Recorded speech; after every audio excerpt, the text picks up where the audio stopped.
Welcome to the Starfish Diaries. I am your host, Liz McKean, and you might have found me from another podcast or from yoga or through coaching or maybe a recovery event, but all that matters is that you're here now, and I am so glad that you're here. On this show, we're going to be talking about identity and self-trust and recovering from all sorts of things, including shame and burnout and squeezing ourselves into what we think good looks like. And I'm going to use a lot of metaphors because that's how I make sense of the world. And I'm hoping that helps you too. I'm really just here to remind you and honestly remind us that there is no such thing as doing life wrong and that you do get to make your life into a place that you want to be. And we're going to figure it out together. So let's go. Hello and welcome back. I'm so glad that you're here. Thanks for hitting play. And if you listened to last week's episode, thanks for hitting play then too. I loved some of the feedback that I got. And yeah, just love that you're listening. And if you haven't listened to that episode, it is about recovery. And I am a big believer in the perspective that recovery and, addiction / coping mechanisms / substance use / just any hard thing that we're trying to go through impacts all of us. And so even if it's not necessarily a topic that you feel directly speaks to you, I would love for you to listen. And if you know someone who is struggling with recovery, addiction, any of those things, as I said in the last episode, I have some quarrels with a lot of the language, but I use it anyway. I would love for you to share it. That really helps to share the podcast, and hopefully it helps the person you send it to as well. Speaking of ways to support the podcast, which is very much just a love letter right now to you who's listening, I would love for you to subscribe so that you don't miss any episodes. I would love for you to rate and review. Those are just things that mean a lot to podcasts so that it can get out there to the people that maybe need to hear it. And it just also makes my whole day. So before we go any further, let's take a couple deep breaths. We're just going to do 2 deep breaths today. So get comfortable if you can. If you're in a place that you can't really get comfortable, then maybe just imagine that you are in a place that's more comfortable. And maybe just take a moment to notice that you're breathing. Just be like, oh crap, look at that. There's air going in and air going out, and that's pretty cool. And then when you're ready, exhale all of the breath. So really empty out. Feel your belly button pull in towards your spine as you kind of squeeze out all the breath, and then inhale big through the nose. Everything fills. And open the mouth slow as you can. Let it go. Yeah, feel your shoulders get a little lower. I'm going to do that again. Big breath in through the nose. Hold for a moment at the top there. Feel the expansion in the rib cage. Just one more second. Open your mouth, let it go, be messy. Unclench your jaw. We did it. So yay. Let's do some podcasting, yeah? So I want to tell you a story that I promise has a point and a connection to, recovery, I guess. It's kind of everything I can connect back to recovery. And for me, this is important because it just links to the later years, I guess, later on when it feels like, well, what else is there? How is this changing? What else can I kind of uncover in myself? I remember 100 million years ago when I was a small child, I was just positive that I needed a guinea pig. I wanted a guinea pig. I cut little ads. There was a whole section in the newspaper back then where there were pets that were for sale. And it's so not the vibe now, but I would cut out any little ads for guinea pigs and show it to my mom, and just had a whole campaign going of why I wanted a guinea pig. I'd had hamsters before, but guinea pigs, were a step up, a little bigger. So finally, my campaign was successful, and we chose one of my newspaper clippings and went to see this woman who had guinea pigs galore in her basement. When I tell you it was frightening, it was. And this is no shade on people who love guinea pigs, and even those who maybe have guinea pigs in their basement, because I'm sure you love them very much, and that is wonderful. But for me, my little child self that was just picturing this sweet little fuzzy friend and suddenly was met with a kind of dark, smelly air space that was full, chock full. I couldn't even tell you how many guinea pigs there were, and they were all squeaking, and it was just overwhelming. And immediately I had this feeling in the pit of my stomach, literally in my stomach, like, oh no. It was just, I could just, that's the best way to describe it. Oh no, in my stomach. But I had worked so hard for so long to convince my mom that I wanted a guinea pig, and I had done all this research, and she was like, this is what you want. And so I picked out a guinea pig, took it home, set up its little area in my room, and just could barely even look at it without having that feeling in my stomach. And was just so upset because I had wanted this so badly, and I just wanted to love this guinea pig. It wasn't this little guinea pig's fault that I had, had this apparently change of heart. And to be clear, I did give it attention and took care of its needs. But after about a week, my legs started breaking out in this horrible rash, this horrible hives rash. And we decided I must be allergic to the guinea pig. I'm thinking it was more of a stress kind of reaction because I felt so racked with guilt and regret. But we found a wonderful home for the guinea pig, who lived a very happy, long, long life. I'm a big-time animal lover. All my pets are rescues, and it like hurts my heart to even think about this, but also I know very certainly, I can tell you, and I promise you, that guinea pig found a very happy, happy home. And I never forgot that feeling. I was little. I was a kid, and I was a smart kid. And I also knew, man, I won this battle. I gotta follow through. I pushed past that oh no feeling in my stomach. But forevermore, my entire life, anytime I've had that feeling, I've called it the guinea pig feeling. And I lost track of it for a long time, because when you have anxiety and when you have panic attacks, alarms like that go off. They're on the fritz. So I might have the oh no feeling at 3:00 in the morning and wake up with a start and not be able to place where it's coming from. I can dig into the files in my brain and think of a stupid thing that I said, 10 years ago. I can think of the guinea pig. Oh my God, this poor guinea pig. I can think of a thing that I didn't get done yet. I can worry about taxes next year, whatever. There's always something to assign to the feeling, but often the feeling is really just a glitch in the system. And so there was a disconnect between that feeling for a long time and how I could make decisions. And then, of course, when alcohol came on the scene, busting through the door like a Kool-Aid man. What did he say? Like, oh yeah, something like that. Setting the Kool-Aid man aside. When alcohol came onto the scene, I was just numbing anything, any of those feelings, all the good, the bad, the all of them. And then when I stopped drinking, it was still a really long time before I was able to reconnect with that. Which what I'm going to call now is intuition or gut feeling, because I really thought I wasn't a person who gets gut feelings. I'm going to get a little woo for a second. For a little while, I was a fan of human design. And if you're aware of what it is, you probably are either rolling your eyes at me or nodding excitedly, but for both, whichever reaction that is, we're not going to go deep into it.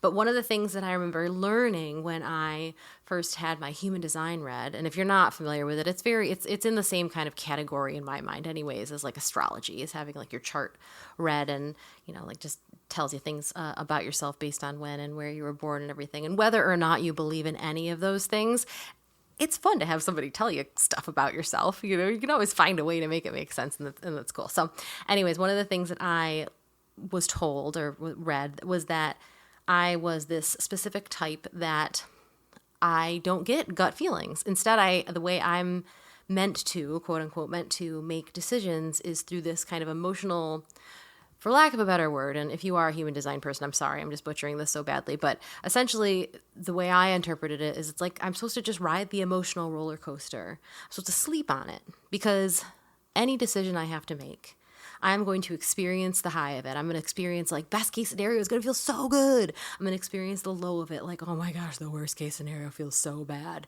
And I could make a decision when I'm in either of those high spots or low spots, and it might not be the right decision because I'm still riding the ride. I need to let that ride, like, slide into the, I don't know, whatever that little cave is where everybody gets off the roller coaster, and then be like, okay, I know what all of the different versions of the outcome could feel like, and now I'm going to make a decision based on that.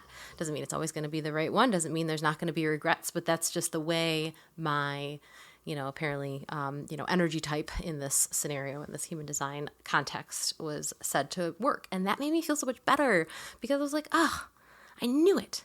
I knew I don't have a gut feeling, because other types would have, they were told they had a gut feeling, like, listen to this part of your body will have that, like, thud of knowing. And I didn't think I had that. I had forgotten about the guinea pig feeling at this point in my life. And this was in earlier recovery, but I remember just feeling like very validated, and that's right. I do not get gut feelings. I do not have on the spot intuition. I have to sleep on it. I have to emotionally ride the roller coaster and then make a decision. And that was really helpful, because, as someone who has anxiety, as someone who does feel things very deeply, it is helpful to know that I have the ability, like, I just do it. I'm grateful for this, that I can, like, really imagine and I can feel things, I could feel excitement. I can feel disappointment, and which makes it really hard to watch movies, because those feelings are sticky with me too. They stick, and it's hard to let go of a feeling once it's made its way into me. But I had forgotten that, like, wait, I did have an intuition once. It was the guinea pig feeling. I knew in that moment that I didn't want a guinea pig anymore. And if I had listened to that feeling, I would have said, oh, Mom, you know what? I'm really sorry, but I changed my mind. We would have left, and I wouldn't have had to go through the whole, like, rash situation. But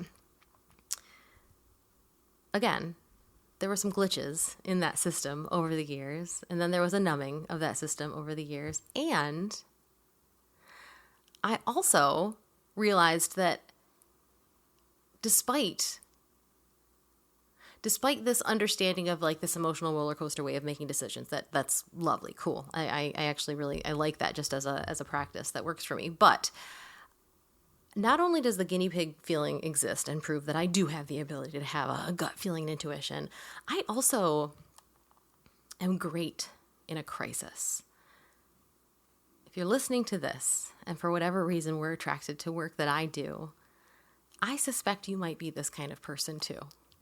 Or you might be the opposite, but I'm guessing you're in one extreme or the other, where I am the best in a crisis. If something terrible happens, there is a clarity that just immediately washes over me, and I just know what to do. I drop into action.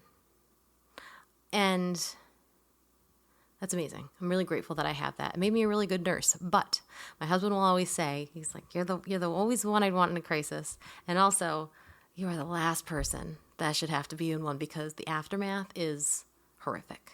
And he's so right. And as the person who usually is there with me after a crisis, he knows for sure. I can be that person, right, in the moment, and everything comes very easily and it's very clear. And after, the fallout is devastating. It takes me weeks to recover from something that is really hard and scary. And that also is in conflict with this whole, like, okay, so does she get a gut feeling? Does she have an inner knowing, or does she have to ride the roller coaster? Like, what part is it? And the answer is all of it. And also, this is part of recovery for me. This is years in. It took years before I was able to even be brave enough to start to look inward, to start to acknowledge that there are big feelings happening in me all the time. And even though I don't numb them anymore with alcohol, I also got really good at compartmentalizing. I got really good at finding a way to come to a conclusion or to feel better based on outside stuff. It was my life's mission, actually. Honestly, before I ever took a drink, and then definitely after I got sober, to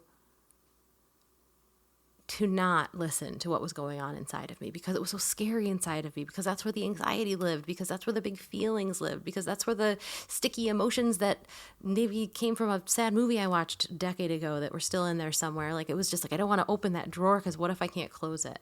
And I still have that feeling often.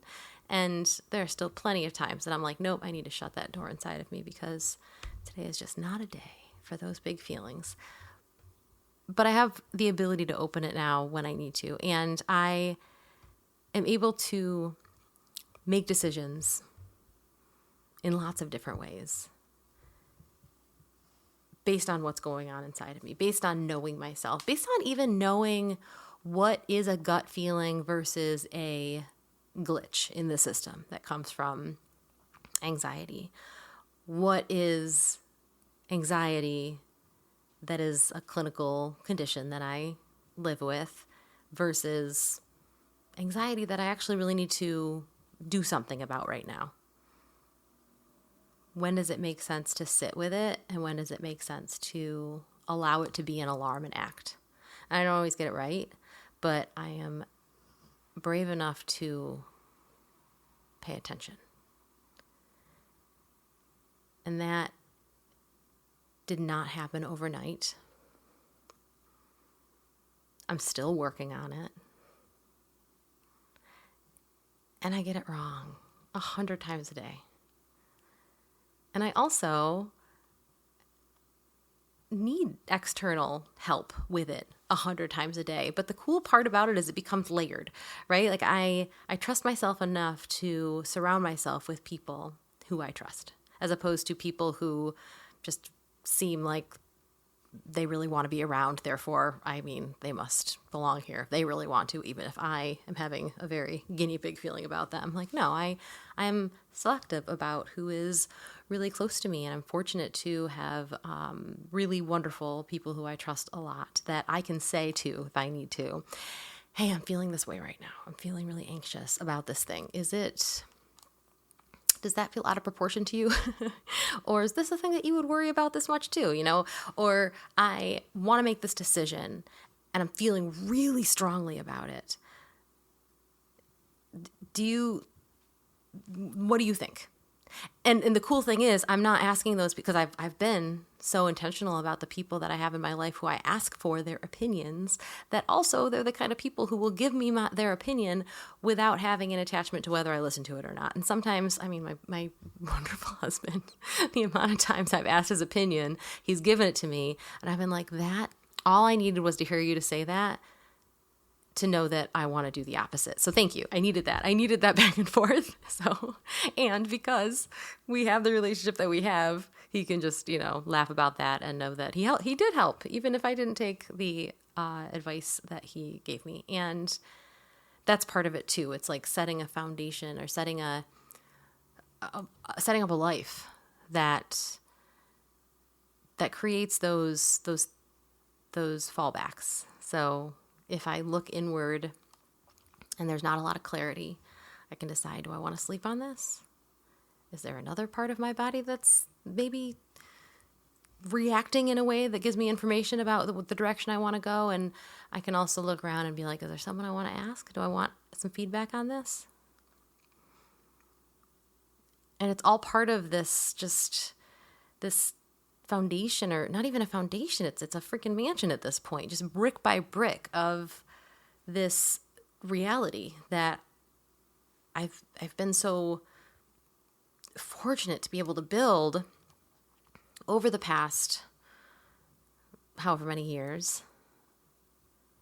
And it allows me to be not only safe in my life, but also to have a lot of choice, to feel incredibly held but free. I have roots if I need to feel planted, but I'm not stuck in the ground. I can move around if I need to. And for me, that's been the part of this whole, oh my gosh, I'm going to use the word again, this whole journey that has been the most rewarding and the coolest to look around and be like, oh, damn. It's almost like that little girl who went into the basement and, God, that's a weird way to start a story. The girl, the guinea pig basement, and had that guinea pig feeling and ignored it.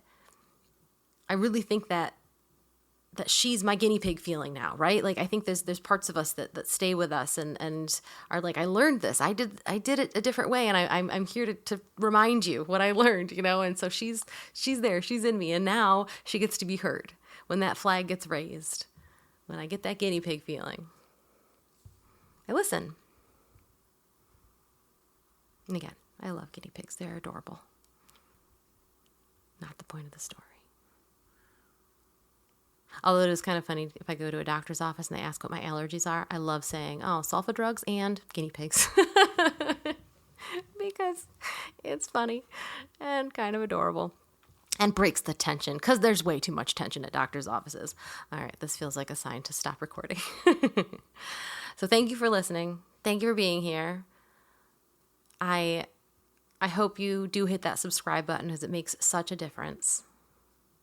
I hope you keep showing up, because this is so fun, and I'm so just overwhelmed at the knowledge that you're there and you're listening, and I just can't wait for this to grow. I can't wait to create more ways that we can get to know each other.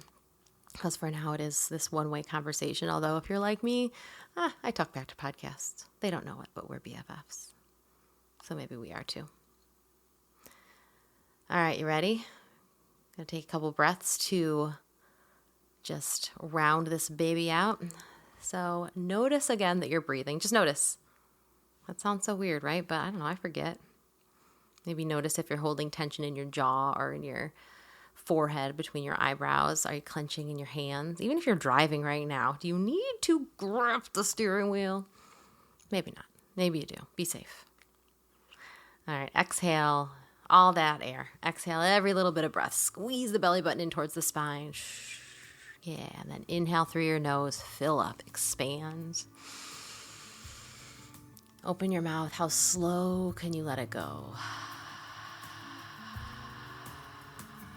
Yeah, pause empty just for a moment before breathing in again. Big breath in. Biggest breath you've taken all day. Hold at the top. Last little hold. Exhale, let it go.